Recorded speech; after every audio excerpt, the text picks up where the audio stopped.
Good morning, everyone. This is Zunaira Saida from grade 6 of St. Philomena Central School, and today I'm going to tell you about a couple of freedom movements which occurred during our freedom struggle.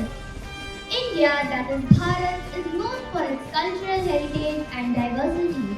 Throughout the years, many people from abroad have tried to become leaders here, and where there are leaders, there are movements against them.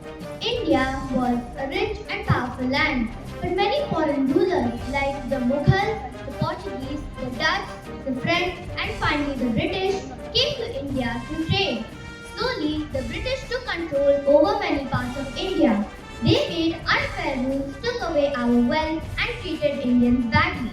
So, our people started fighting back, not with just weapons, but with courage, unity, and truth.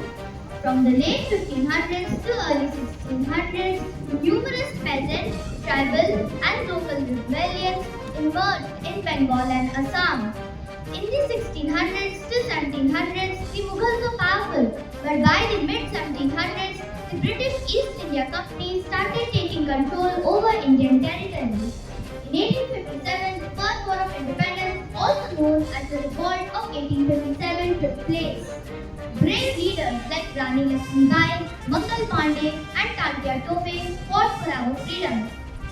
In 1885, the Indian National Congress was formed.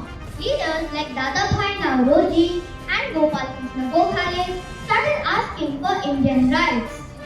In the early 1900s, great leaders like Lala Lajpat Rai, Bal Gangadhar Tilak, and Bipin Chandra Pal motivated the youth to fight for freedom.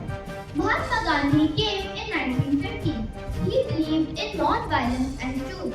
He led many movements like the Non-Cooperation Movement, which happened in 1920, the Civil Disobedience Movement, 1930, and the Quit India Movement, which happened in 1942.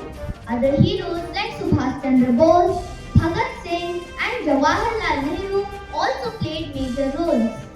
So, let us honor our freedom fighters. It is because of them we can breathe the air of freedom and live in a free India. Thank you.